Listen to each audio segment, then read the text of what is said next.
Good morning, beloveds. So, I don't know if you can see him right here. Okay, so this is Chico. He's not going to look at the camera. I have 3 orange tabbies. I have 2 orange tabbies that have absolutely no white on them, and they are both girls, which is very rare. Like, they were the only 2 girls in my vet's practice for, however long. Chico is one of the orange tabbies girls' brother, and he has white paws, and you can see the white chest and the white belly, and he has little white stripes on his face. See those little? That's how he got his name. We used to call him White Cheeks, which then shortened to Cheeks, which then shortened to Cheeky, which then shortened to Chico. So, he is not a people cat. He just wants nothing to do with people until he does. And then when he does, he's very super affectionate for like 20 minutes, and then he goes away, and it'll be, 6 months. That's not true, but it'll be a few weeks before he's like, oh, I need human interaction and love. I did clip his claws yesterday, so that may be part of the reason why he's being super affectionate. Come on. You're okay. You're okay. He's also the tallest cat in the house right now. Rita's the heaviest cat. She weighs about 14 pounds, and he probably weighs about 11. But he's tall and thin. He's built like a cheetah. And Rita is short and barrel-chested. Like, she's built like a linebacker. So, you wanted to know about my cats, right? Okay. All right, Chico. Are you going to let me do this? Because I don't have all day. I don't have all day. All right. It is November 17th. Our title is I Rejoice in the Truth, and our author is Cornelia Addington. This was published in Creative Thought in January of 1959. Creative Thought was one of the Science of Mind publishings. Okay, and she starts out with a Bible quote. As I was with Moses, so I will be with thee. I will not fail thee nor forsake thee. And that is Joshua 1:5. Now, I will remind you, Reverend Norm does say, Bible quotes taking out of context can be interesting. Go look up Joshua and read a few lines before and after this one, and then that'll put it in context for you for what he was talking about. All right, here's the rest of the reading. There is no power in conditions. There is no power in personality. Even my own misguided thinking can no longer hurt me as I see it as false. I turn to the infinite wisdom within for clarification. The truth is revealed to me, and this truth is my healing.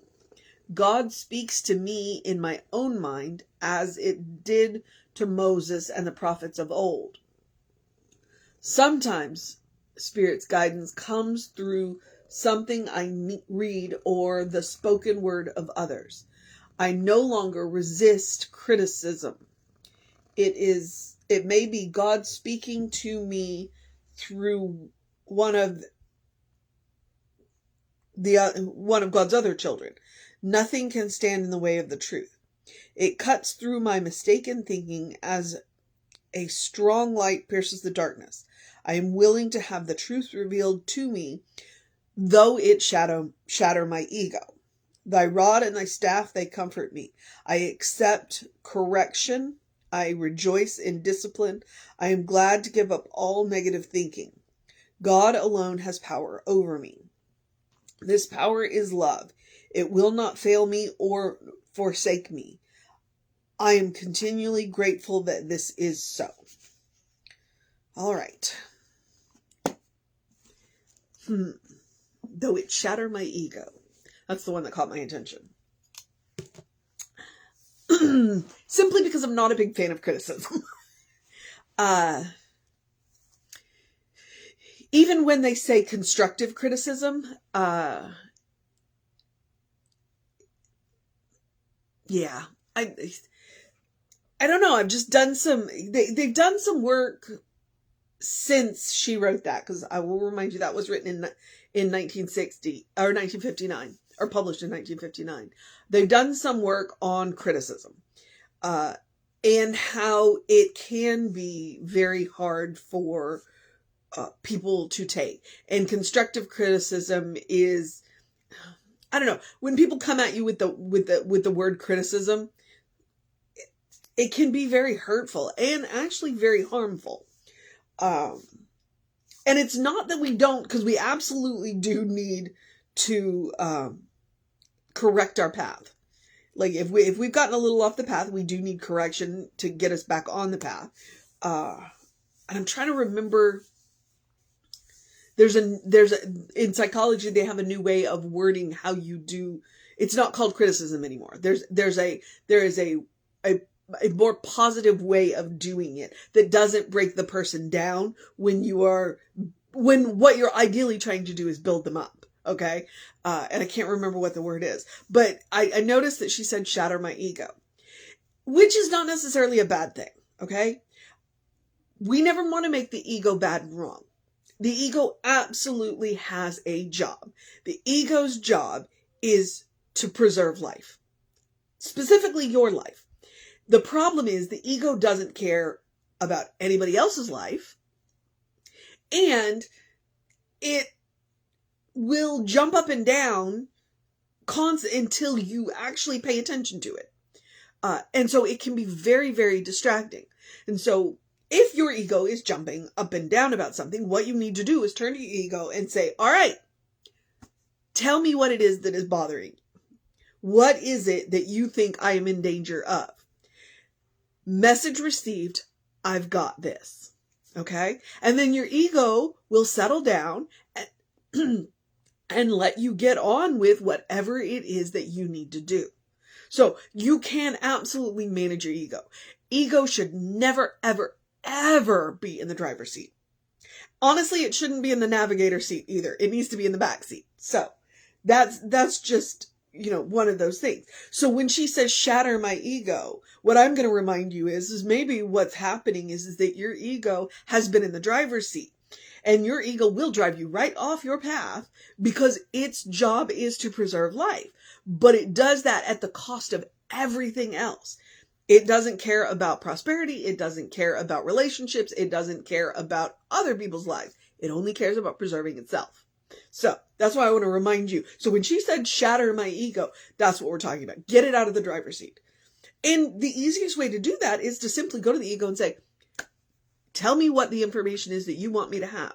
What is so important that you think I'm in danger? And then you say, I got this, and you go and fix whatever it is that the ego's freaking out about. Okay? Now, I do appreciate that she said, God speaks to me in my own mind. Okay? And you're going, oh, that's a little woo-woo and crazy. Okay, so let me remind you that when we do prayer, we are talking to God. When we do meditation, we are listening to God. Okay? And I haven't said this in a while, and I'm just going to go back and give you that refresher course where how do you know if it's God speaking to you or if it's your ego speaking to you about something? Because there's a whole lot of people running around in this world saying, well, God told me to do this. Yeah, well, how do you know if God told you to do that? You have to check and see who it benefits and who it hurts. That's how you check in. Is it God or is it ego? Because if it hurts one person, it is ego. It doesn't matter how many people it benefits. If one person is harmed, it's ego. It's not God. Now, there may be an inspiration from God in there, but it is not God because one person is harmed. And God cannot harm life because God is life. Now, so if you check in and it benefits one person, doesn't benefit anybody else, but it doesn't harm anybody, that can be God. Okay? But that's where you check. Is this God talking to me or is this ego talking to me? You look at who it helps and who it hurts. If it hurts anybody, it's not God. If it hurts anybody, it's not God. Now, I will remind you that occasionally, because we have free will, we can take an inspiration from God and twist it a little bit. So that's what you want to do. All right. Look at who it hurts and who it helps. Because if it benefits absolutely everybody on the planet, then that's fantastic. But if it only benefits one person, which is you, but it doesn't hurt anybody, it can still be from God. Okay. So remember that prayer is talking to God. Meditation is listening to God. And we need to make time for that both. We need to. We want to talk to God every day. We want to talk to God every day. We talk about praying up. That's what it is. Things are fantastic. They're going really well in my life, and I want more of this. Well, I don't need God right now. Yeah, you do. Now's the best time. Everything is going well. So you do the regular spiritual practice of praying now while things are good. And then when things hit the fan, you've already got that habit in place of going to God. If we just go to God when things are bad, then one, we don't go to God very often, and two, we don't have the habit. We don't have the habit. The benefit of the way we teach treatment, which is what we call prayer, is there are 5 steps, and they are clearly marked steps. And so you can do them in any state of mind. It's like, oh, okay, well, what are the 5 steps of treatment? Let me do that. So if I'm in the midst of a crying jag because something has just happened that I cannot deal with, I've got those 5 steps to lean on. But I will do a better job if I've been doing those 5 steps while things are good. And the same with meditation. I mean, it's really hard to meditate when your life is messy. But if you meditate, if you practice meditation when things are going well, then when your life gets messy, because let's be honest, we live in the material world and people make interesting choices, you're in the habit. You are well practiced. You have built up those spiritual muscles. All right? Have I covered all of the points that there's a lot in here, and I don't have the time to cover everything. I just want to make sure that I've covered everything that really jumped out at me. I turn to infinite wisdom within for clarification. The truth is revealed to me, and this truth is my healing. Okay, so God speaks to me in my own mind. I've covered that. As God did to Moses and the prophets of old. Sometimes the guidance comes through something I read or the spoken words of others. Okay, now that's where it's really cool, because you may have been praying about a particular thing where you need this particular answer, and you drive by and you see a billboard, and there is your answer. Don't discount the random things that will come at you. I work in a health food store.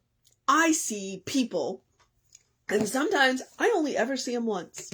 They walk into my store, they get what they need, they're from out of town. I may never see them again. And yet, my answer from God could as easily come from them. Just on the other day, I think it was on Monday. I'm pretty sure it was Monday because it was just Jerry and I in the store. I had a guy come in. And according to him, it was like, I feel like I've met a prophet from God, because according to him, he was led to the store and he was walking around the store trying to figure out why he was there. He didn't buy anything, but we spent some time having a conversation and we talked about God. Now, the good news is there was nobody else in the store other than my coworker. So I had time too. And he says, well, you should listen to this song by Willie Nelson. Now, I'm not a Willie Nelson fan. Willie Nelson is fine. I'm just not you need to listen to this song, In God's Eyes. So after he left, I looked it up and I listened to it. And you know what? In the first couple of lines, I heard something that I needed to hear. And after the conversation, he kind of tapped into something that I was already kind of itching on. And it reminded, it's like, oh yeah, no, I have that. I have an old skill that I haven't been using that I feel like I need to be picked back up. And he was just another confirmation going, yeah, you've got these skills you need to pick back up. You haven't practiced them for a while, and now it's time. That's how this can work. I don't know who he is. He didn't buy anything. He may never set foot in the store again. But he was a message from God for me. That's how this works. That is absolutely how this can work. So, I rejoice in the truth. Okay? God is always there. God is not bound by time or space. God is present in full in every place in time and space, including in the middle of your mess. God is there. You are never alone.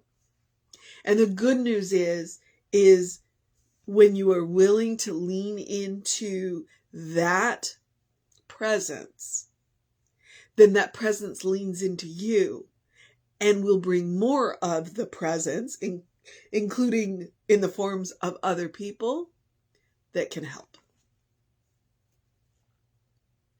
Or if you are in the midst of joy and you lean into that presence, again, it will bring in more of that presence to celebrate with you. All right. So she says, this power is love. It will not fail me or forsake me. I am continually grateful that this is so. The mission today, should we choose to accept it, is to recognize that the only power that is God. There are no powers in conditions. The only power there is God, and this power is love. All right? And how do we do that? Well, that's where I leave it up to you. I give you the mission and then turn you loose. What does it look like for you? God is all there is. God is all there is. Be open to the infinite variety of ways that God can touch us, that God can get messages to us, including that random stranger who's a little bald-eyed, who walks into your place of employment and has a weird conversation with you. All right? So that's what it looks like. That's what it looks like. Be open to the infinite variety of the way that God can bring you messages. Okay? All right. That is the mission today. The other mission is the same one I give you every day, which is the spiritual practice of self-care. Okay? What does that look like? Taking a deep breath before you speak. I did mention ego, and ego can get really ugly.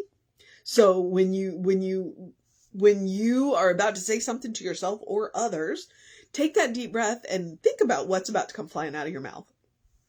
I am a redhead. I have said many a thing that I have regretted. Since I've started taking that deep breath before I do that, I'm a lot better about it. That's it. It is. And why is that self-care? Okay. Because then I don't feel bad about something that I've said, and I don't have to apologize to somebody that I have said something to. Self-care.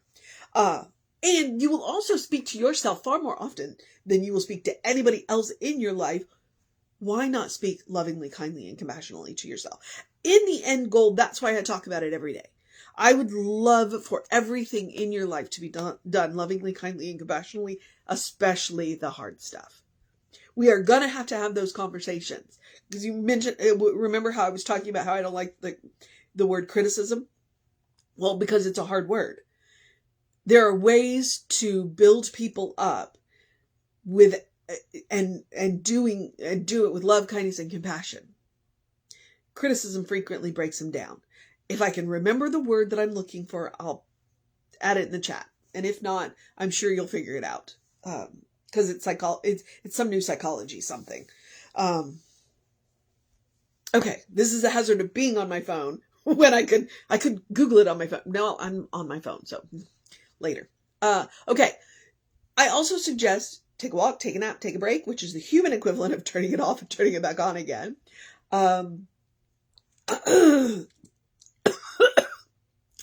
Sorry. I do remind you. I might need some water. I do remind you to drink plenty of water. Oh, there we go. To eat dessert first. I believe chocolate is the first step to fixing everything. But that's not what I mean.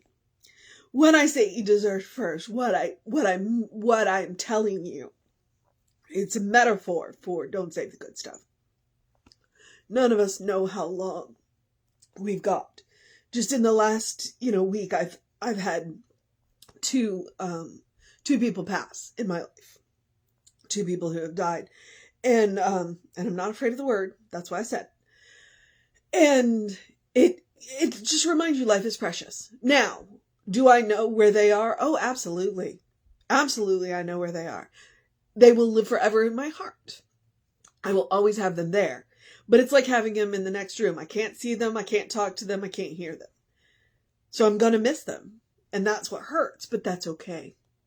That's okay. That's why I'm going to eat dessert first. And we had that conversation. Thursday night is dinner with, I call it dinner with the family, but it's just, there's a group of us, we're really good friends, and we just get together and talk about our week.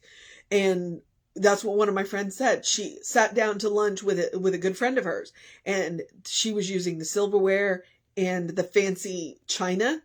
And she was like, but it's just lunch. And her friend said, no. I said, since my husband died, I have resolved to use it every day, not save it for a special occasion, because what am I saving it for? And that's what I'm talking about. Go ahead and make the ordinary extraordinary more often. Use the fancy china and silverware and stemware on a random Tuesday. Don't save the good stuff. Use it now. Use it now. All right? We never know how long we've got with each other. So, and I also want to remind you, joy is a quality of God. Therefore, joy is a quality of you, which means no matter what is going on in the world, no matter what is going on in your life, you deserve joy. Please make room for it. Yesterday was a difficult day for me. It was a very difficult day for me. But at one point I looked over and that cat had that little tongue sticking out, and there was that moment of joy. And that's how we get through the hard stuff. When we save those moments of joy and we pull them back out when we need to look at them. Okay? So, make room for joy. I'll also remind you that love is coming from an infinite source, so spend it recklessly. But you know that. All right. The rest of the suggestions, basic, easy. Do something to engage your mind and your body, whatever that looks like for you, unless today is your day of rest. I woke up at 10 minutes to the alarm, which today is rest day, and really didn't want to get out of bed. But I had to. So, here we are. Drink plenty of water. You already saw that, where I needed the water, and I didn't bring one with me today. So, hydrate. Your brain works better. Your skin looks better, and your body works better, including your voice works better when you are well hydrated. All right. And then get that early in your day bright light. Yesterday was dark and dreary and miserable, so I was using the artificial light, but there's sun today, so I'm super excited. I mean, I haven't been out of the house yet because rest day. So I'm going to go get a little bit of sun on my way to work, which is before 10 o'clock. So, just a little bit. You need 5 to 10 minutes of sun. And the best time they say is between 7 and 9, because that's when the sun's at a particular angle that supports vitamin D. But if you don't, artificial light will help. So you just need 5 to 10 minutes on the face and the forearms, and it'll help reset those circadian rhythms. It's science. You can look it up. All right. And then, as always, Ernest Holmes, open the windows of your soul. Allow the breath of heaven to remind you that you do live in heaven. Right here, right now. It's all around you all the time. I did say that God is not bound by time and space. That God is present, fully present in every moment, everywhere, all the time. Okay?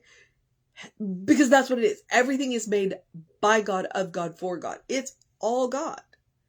Which means heaven is a state of mind. It's a state of consciousness. Once you learn that, it ceases to be a place you have to get to and can become any place you are. That is where it goes from being a state of grace, because it is a gift of God, to a superpower. And you get to be your own superhero. Okay? And you can always take Emma Curtis Hopkins' advice. Look for the good and praise it. Look for the good and praise it. My favorite is to look for all of the little good. Here's where I always want to do that Gandalf quote. I never remember, because it's the small things that hold back the dark is the quote that I'm after from Gandalf. It's the little goods that add up to the big goods. Look for the good and praise it, which is another way of saying count your blessings. Okay? And if you wake up grumpy, then random acts of kindness or volunteer service, two of the best ways to change a grumpy mood. And science backs me up on that one. All right, beloveds.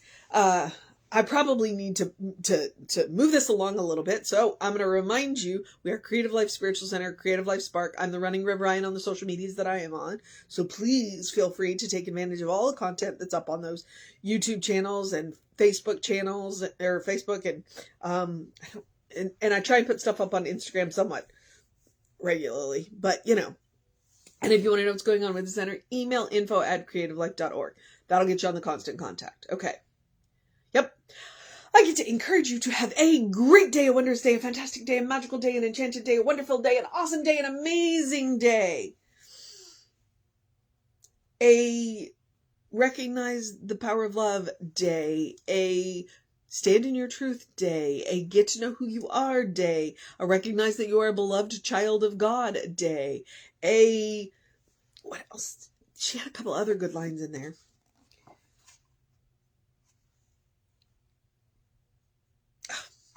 A good day, because I'm out of adjective. A good day, and if that is too much pressure, simply have a day. You are enough, just as you are. You're a beloved child of God, and I'm going to say that every day, in whom God is well pleased and well represented. You are a brilliant light, a divine spark. You are spirit in motion. You are God in action. You are, as Reverend Jesse likes to call us, a godling. All right? Get to know the truth of your being.